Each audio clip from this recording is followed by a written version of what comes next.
ಮತ್ತೆ ಸ್ವಾಗತ. ಉದ್ದೀಪನ ಮದ್ದು ಸೇವನೆ ಪ್ರಕರಣ ಮತ್ತಷ್ಟು ದೊಡ್ಡದಾಗ್ತಾ ಇದೆ.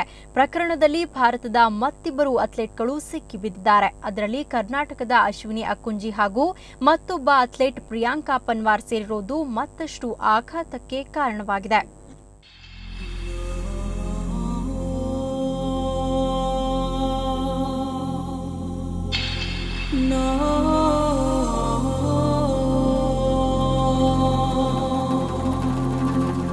ದೇಶದ ಅಥ್ಲೆಟಿಕ್ ಜಗತ್ತಿನಿಂದ ಮತ್ತೊಂದು ಆಘಾತಕಾರಿ ಸುದ್ದಿ ಹೊರಬಿದ್ದಿದೆ. ಉದ್ದೀಪನ ಮದ್ದು ಸೇವನೆ ಪರೀಕ್ಷೆಯಲ್ಲಿ ಭಾರತದ ಮತ್ತಿಬ್ಬರು ಅಥ್ಲೀಟ್ಗಳು ಫೇಲ್ ಆಗಿದ್ದಾರೆ. ದೆಹಲಿ ಕಾಮನ್ವೆಲ್ತ್ ಗೇಮ್ಸ್ ಹಾಗೂ ಏಷ್ಯನ್ ಗೇಮ್ಸ್ನಲ್ಲಿ ಸ್ವರ್ಣ ಶಿಕಾರಿ ಮಾಡಿದ್ದ ಕರ್ನಾಟಕದ ಹುಡುಗಿ ಅಶ್ವಿನಿ ಅಕ್ಕುಂಜಿ ಕೂಡ ಡೋಪ್ ಟೆಸ್ಟ್ನಲ್ಲಿ ಸಿಕ್ಕಿಬಿದ್ದಿದ್ದಾರೆ. ಅವರೊಂದಿಗೆ ಮತ್ತೊಬ್ಬ ಅಥ್ಲೀಟ್ ಪ್ರಿಯಾಂಕಾ ರಕ್ತ ಪರೀಕ್ಷೆಯ ಸ್ಯಾಂಪಲ್ ಕೂಡ ಪಾಸಿಟಿವ್ ಆಗಿದೆ.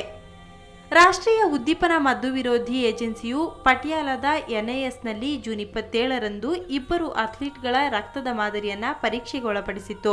ನಿನ್ನೆ ಈ ಕುರಿತ ವರದಿ ಬಂದಾಗ ಈ ಇಬ್ಬರು ಅಥ್ಲೀಟ್ಗಳು ನಿಷೇಧಿತ ಮದ್ದು ಸೇವಿಸಿರುವುದು ದೃಢಪಟ್ಟಿರುವುದು ತಿಳಿದುಬಂದಿದೆ.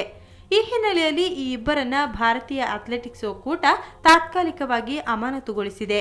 ಇದರಿಂದಾಗಿ ಈ ಇಬ್ಬರು ಜಪಾನ್ನಲ್ಲಿ ಜುಲೈ 7ರಿಂದ 11ರವರೆಗೆ ನಡೆಯಲಿರುವ ಏಷ್ಯನ್ ಚಾಂಪಿಯನ್ಶಿಪ್ ತಪ್ಪಿಸಿಕೊಳ್ಳಲಿದ್ದಾರೆ.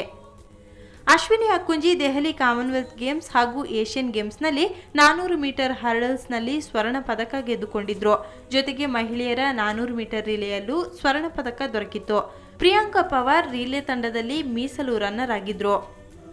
ಇದಕ್ಕಿಂತ ಮೊದಲು ಕಾಮನ್ವೆಲ್ತ್ ಗೇಮ್ಸ್ ಹಾಗೂ ಏಷ್ಯನ್ ಗೇಮ್ಸ್ ಚಿನ್ನದ ಪದಕ ವಿಜೇತೆ ಮನ್ದೀಪ್ ಕೌರ್ ಹಾಗೂ ಜುವಾನಾ ಮುರ್ಮು ಕೂಡ ಡೋಪಿಂಗ್ ಪರೀಕ್ಷೆಯಲ್ಲಿ ವಿಫಲರಾಗಿದ್ರು. ಆನಂತರ ಸಿನಿ ಜೋಶ್, ಟಿಯಾನಾ ಮೇರಿ ಥಾಮಸ್, ಹರಿಕೃಷ್ಣನ್ ಹಾಗೂ ಶಾಟ್ಪುಟ್ ಪಟು ಸೋನಿಯಾ ಕೂಡ ಡೋಪಿಂಗ್ ಟೆಸ್ಟ್ನಲ್ಲಿ ಫೇಲ್ ಆಗಿದ್ರು.